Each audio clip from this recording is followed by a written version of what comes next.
ये हमारा अगला एपिसोड है, अगला कलांश है। हम पिछले कक्षा में क्या पढ़े थे? वैद्युत द्विध्रुव के कारण किसी बिंदु पर विद्युत क्षेत्र की तीव्रता, और इसमें अक्षीय स्थिति और निरक्षीय स्थिति पढ़ चुके थे, और एक स्वतंत्र बिंदु के कारण या स्वतंत्र बिंदु पर विद्युत क्षेत्र की तीव्रता ज्ञात करने का सूत्र निकाल चुके थे। आज हम लेंगे उससे आगे भाग वैद्युत आवेश और क्षेत्र, ये के जो भाग 7 कहलाए गए, और इस भाग 7 में हम लेंगे एक समान विद्युत क्षेत्र में रखे वैद्युत द्विध्रुव पर बल युग्म। तो ये एक समान विद्युत क्षेत्र क्या है, इसको हम और पहले भी पढ़ा चुके थे। ये थोड़ा सा बैक पीछे में जाकर आप पढ़ेंगे तब विद्युत क्षेत्र जो होती है असमान होती है, एक समान होती है। तब एक समान विद्युत क्षेत्र में जो बल रेखाएं हैं वो परस्पर समानांतर होती है। तो हम यहाँ पर एक समान विद्युत क्षेत्र में जो विद्युत क्षेत्र है उसको इस तरह से समानांतर रेखाओं के द्वारा दर्शाते हैं। और इसी एक समान विद्युत क्षेत्र में हम क्या करते हैं, वैद्युत द्विध्रुव को रखते हैं। तो वैद्युत द्विध्रुव को रखेंगे तब क्या हो जाएगी, ये इस पर क्या होती है, बल युग्म लगता है, और उस बल युग्म को हम क्या कहते हैं, प्रत्यानयन बल युग्म। तब इसको अब आगे स्टार्ट करते हैं। हमारा पॉइंट रहेगा, पॉइंट को विशेष याद रखोगे। फिजिक्स में सबसे बड़ी प्रॉब्लम होता है कि प्रॉब्लम क्या है, प्रॉब्लम को ही समझते नहीं है, अर्थात प्रश्न क्या दिया है। इसीलिए पहले हमारा जो ध्यान रहेगा कि हम किस विषय पर पढ़ना चाहते हैं, मतलब किस पॉइंट पर पढ़ना चाहते हैं। तब यहाँ पर आ जाता है हमारा एक समान विद्युत क्षेत्र में रखे वैद्युत द्विध्रुव पर बल युग्म। तब हम क्या लेंगे, वैद्युत द्विध्रुव लेंगे। तब माना ए भी एक क्या है, वैद्युत द्विध्रुव है, जिसके आवेश -q व +q एक दूसरे से 2a दूरी पर स्थित है। और इस वैद्युत द्विध्रुव को किस में रखते हैं, एक समान विद्युत क्षेत्र ई में कितने कोण पर रखते हैं, थीटा कोण पर रखा गया है। तब जब हम यहाँ पर इमेजिंग किए हैं, जो लिखे हैं उसी का डायग्राम बनाते हैं। तो एक समान विद्युत क्षेत्र पहले बना लेंगे आप लोग इस तरह से, बल रेखा को दर्शाते हैं विद्युत क्षेत्र के रूप में। एक समान विद्युत क्षेत्र ई हो गया ये, और इस जो क्षेत्र है उसके साथ थीटा कोण पर हम वैद्युत द्विध्रुव ए बी को रखते हैं। तो ए और बी के बीच की दूरी क्या हो जाएगा, 2a, और यहाँ पर -q। देखो एक बात को ध्यान रखना, हम -q को हमेशा लेफ्ट में रख रहे हैं, इसीलिए आप बुक पढ़ते हो तो उसमें थोड़ा सा माइनस को कभी इधर कभी उधर रख दिया जाता है। तब यहाँ पर इस बात को हम क्लियर कर लेते हैं। हमारा जितना भी एपिसोड बनता है, क्लास बनता है, हम सभी में वैद्युत द्विध्रुव का जो माइनस पॉइंट होता है उसको हम लेफ्ट में रखते हैं और प्लस को राइट में। इसीलिए थोड़ा सा डायग्राम में प्रॉब्लम आ सकता है, लेकिन आपको समझना है, रटना नहीं है। इसीलिए हम यहाँ पर क्या करते हैं, हमारा वैद्युत द्विध्रुव ए और बी है, और यहाँ पर क्या करते हैं, ए पर -q रखा गया है और बी पर क्या है, +q आवेश है। और ये वैद्युत द्विध्रुव है, ये क्या है, जो ई है, विद्युत क्षेत्र ई है, उसके साथ थीटा कोण पर रखा गया है। तो ये हमारा कॉन्सेप्ट है, उसी के अनुरूप हम डायग्राम बना लेते हैं। अब इस डायग्राम में हम देखते हैं, तब विद्युत क्षेत्र ई के कारण -q पर लगने वाला बल, तो ये बल का सूत्र कहाँ से आया, इसके लिए थोड़ा सा हम दूसरे पॉइंट पर चलते हैं। चूंकि विद्युत क्षेत्र की परिभाषा क्या दिया गया है, विद्युत क्षेत्र = क्या देते हैं, F/q। ये मूल परिभाषा है किसका, विद्युत क्षेत्र का। इसको तो एकदम माइंड में बैठा कर रखना है, विद्युत क्षेत्र = F/q। क्लियर हुए ये। तब अगर आपके पास पहले से विद्युत क्षेत्र है तो q आवेश पर लगने वाला बल होगा F = क्या हो जाएगा, q × E। तो इस कॉन्सेप्ट को भी यहाँ पर अप्लाई करना है, ध्यान में रखना है। क्लियर हो गया ये। तो इसी फार्मूला को हम यहाँ पर अप्लाई करते हैं, आ जाते हैं फिर हम। तो यहाँ पर आ जाता है विद्युत क्षेत्र E के कारण -q पर लगने वाला बल, तो क्या हो जाएगा, ये बल तो आवेश तो q है और विद्युत क्षेत्र E है, तो q E होगी। और लेकिन इसकी दिशा क्या होगी, ई के विपरीत होगी, क्योंकि ये माइनस के ऊपर लग रहा है, इसीलिए इसकी दिशा ई की दिशा इस साइड है, राइट साइड है। तब यहाँ पर जो माइनस के ऊपर जो बल लगेगा वो क्या होगा, लेफ्ट साइड में हो जाएगी। अब आगे लेते हैं, विद्युत क्षेत्र ई के कारण प्लस के ऊपर लगने वाला बल, तो प्लस के ऊपर लगने वाला बल तो उतना ही रहेगा, क्योंकि आवेश तो उतनी ही है क्यू ई, तो बल क्या हो जाएगा, क्यू ई हो जाएगा। और लेकिन यहाँ पर प्लस है, इसीलिए इसकी जो दिशा होगी वह क्या होगा, विद्युत क्षेत्र ई की ओर होगी। तो इस तरह से विद्युत क्षेत्र ई की दिशा में हम लिख लेते हैं। तब इस तरह से हमें दो बल एक दूसरे के बराबर है और एक दूसरे के विपरीत है, और साथ में जो क्रिया रेखा है वो अलग अलग है। क्रिया रेखा 11वीं में बतलाया जाता है। यहाँ पर जो बल लग रहा है उसका क्रिया रेखा ऐसा लेंगे, यहाँ पर बल लग रहा है उसका क्रिया रेखा ऐसा लेंगे, तो ये क्रिया रेखा अलग अलग हो गया। तब ये दोनों बल युग्म बनाते हैं और बल युग्म का आघूर्ण निकालना पड़ता है हमें, तो इन्हीं बल युग्म का आघूर्ण होता है। इसीलिए हम यहाँ पर लेते हैं, ये दोनों बल युग्म का निर्माण करते हैं जो वैद्युत द्विध्रुव को ई के समानांतर लाने का प्रयास करती है, और इसी को हम क्या कहते हैं, प्रत्यानयन बल युग्म कहते हैं। अतः इसी प्रत्यानयन बल युग्म का क्या निकालेंगे, आघूर्ण। तब हम प्रत्यानयन बल युग्म का क्या होता है, आघूर्ण, बल युग्म का आघूर्ण कैलकुलेट करते हैं, गणना करते हैं। तब इसी तरह से यहाँ पर जो प्रत्यानयन बल युग्म है उसका आघूर्ण निकालेंगे, तो बल युग्म का आघूर्ण का सूत्र होता है एक बल गुणित दोनों बलों की लंबवत दूरी। तब इस तरह से प्रत्यानयन बल युग्म का आघूर्ण को यदि हम टार्क्यू टाउ से दर्शाएं, तब टाउ इजगल टू हो जाएगा एक बल, मतलब दोनों बल में से एक बल को लेंगे क्यू ई, और गुणित दोनों बलों की बीच की लंबवत दूरी। तो दोनों बलों के बीच की लंबवत दूरी के लिए फिर से आप डायग्राम पर चाहेंगे, तो डायग्राम पर आ गए हम।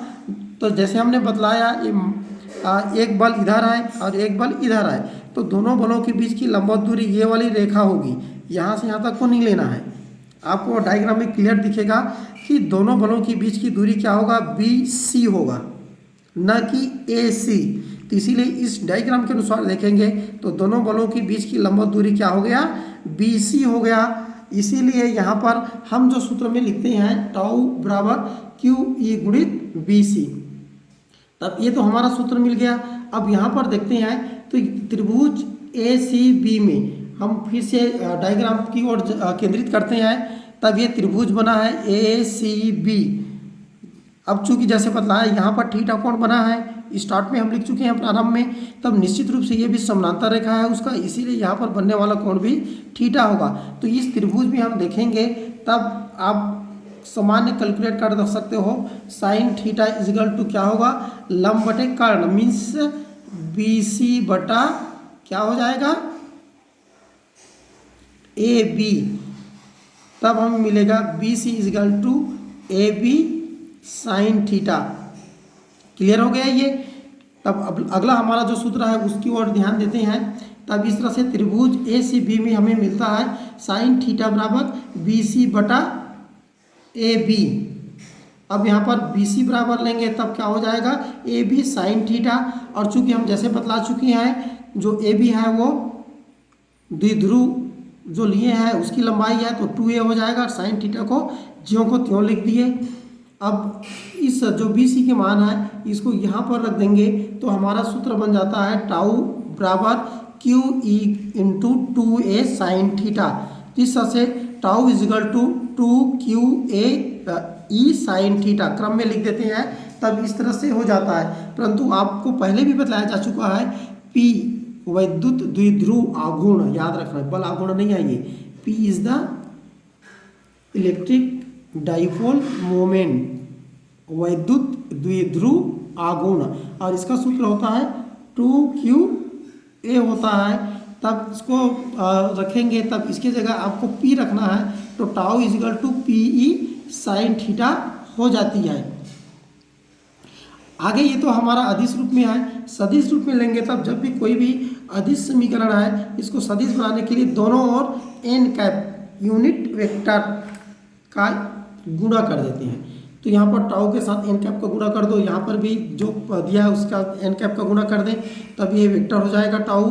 अब ये यहाँ पर देते हैं p E sine theta n cap. तो आपको याद होगा सदिशों का जो सदिश गुणनफल होता है ये उसका फार्मूला है, इसीलिए यहाँ पर हम लिखते हैं P क्रॉस E, अर्थात P और E का क्रॉस मल्टीप्लिकेशन है ये सदिशों का सदिश गुणन।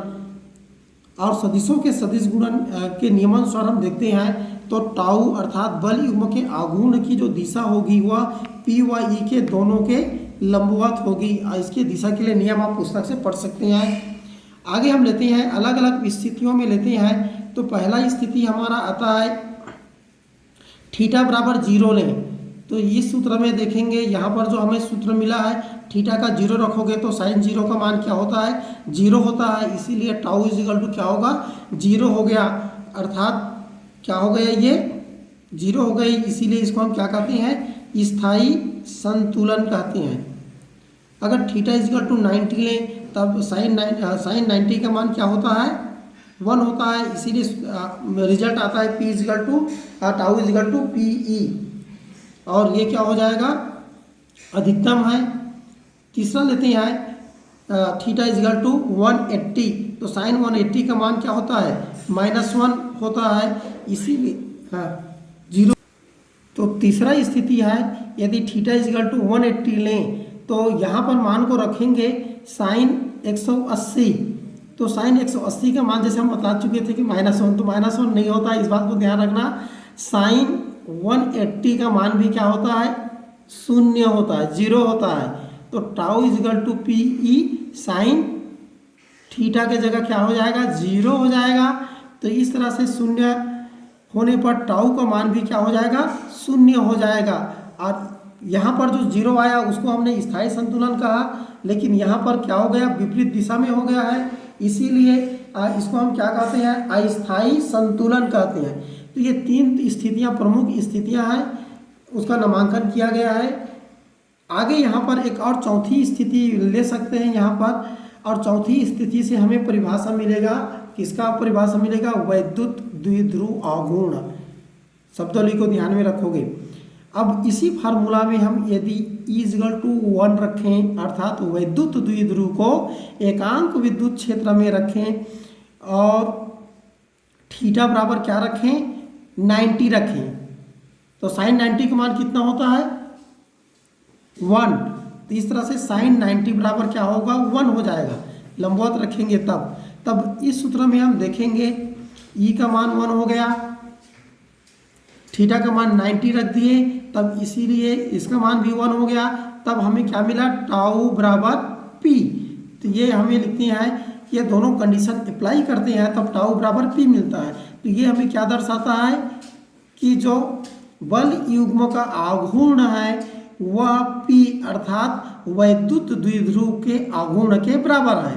तब इसी के आधार पर हम P को परिभाषित करेंगे। तो कैसे परिभाषित करते हैं इसको देखना ध्यान से। वैद्युत द्विध्रुव का आघूर्ण, वैद्युत द्विध्रुव का आघूर्ण उस प्रत्यानयन बल युग्म के आघूर्ण के बराबर होता है जब उसे एकांक तीव्रता के एक समान विद्युत क्षेत्र में क्या होगा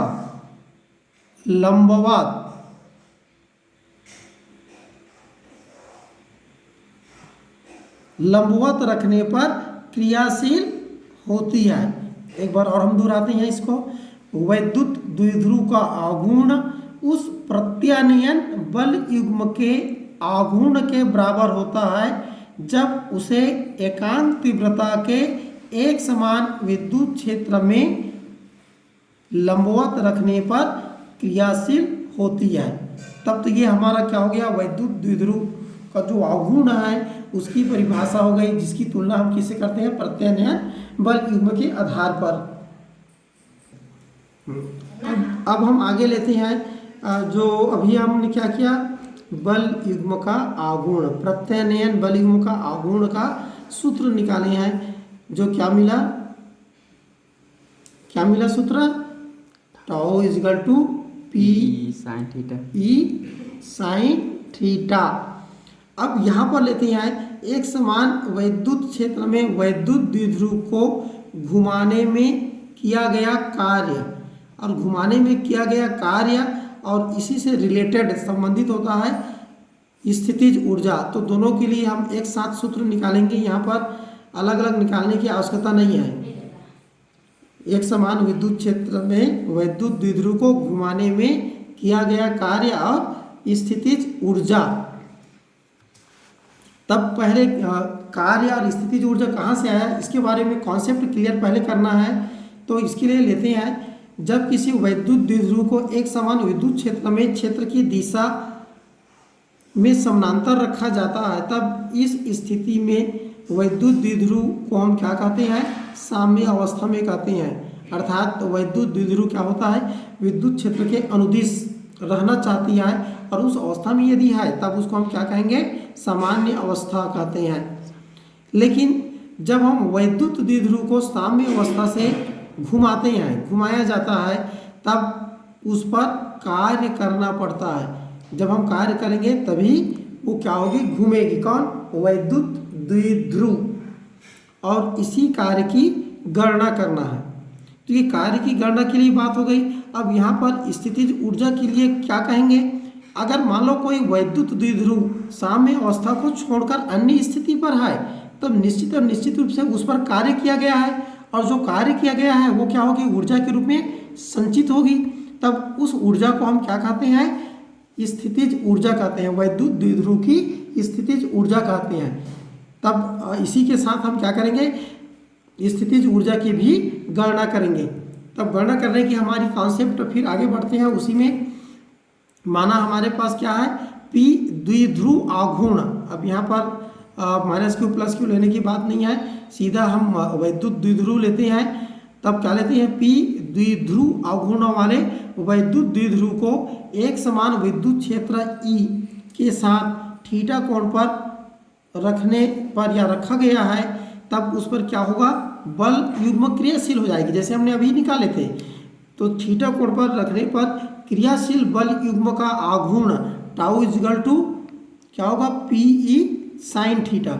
उदाहरण के लिए हम लेते हैं, एक समान विद्युत क्षेत्र यहाँ पर दर्शाया गया है, और जो विद्युत द्विध्रुव है, इलेक्ट्रिक डाइपोल है, वो क्या है, E के साथ थीटा कोण पर है। तो निश्चित और निश्चित रूप से यहाँ पर क्या होगा, QE बल लगेगी, यहाँ पर भी QE बल लगेगी। अर्थात इस पर क्या होगी, आघूर्ण बल युग्म का जो आघूर्ण है, प्रत्ययन बल युग्म का आघूर्ण क्रियाशील हो जाती है, जिसका सूत्र यहाँ पर निकाला जा चुका है। अब इस बल युग्म के लिए क्या करते हैं, घुमाने में किया गया कार्य। तो चूंकि यहाँ पर इस सूत्र से क्लियर है कि साइन थीटा जो बल युग्म का जो आघूर्ण है, प्रत्ययन बल युग्म का आघूर्ण, वो थीटा पर निर्भर करती है। अर्थात थीटा के अलग अलग मान के लिए अलग अलग होगा। तो निश्चित और निश्चित रूप से टाउ क्या है, परिवर्ती बल युग्म है, और परिवर्ती बल युग्म रहती है।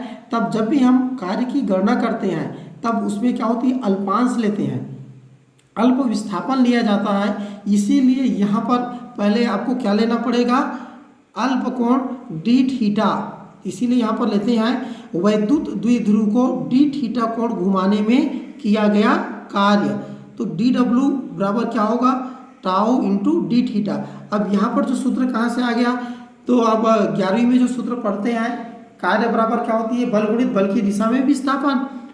लेकिन ये बल युग्म द्वारा किया गया कार्य है, इसीलिए क्या लेंगे, बल युग्म का आघूर्ण गुणित कोणीय विस्थापन, इसीलिए डी थीटा लेते हैं।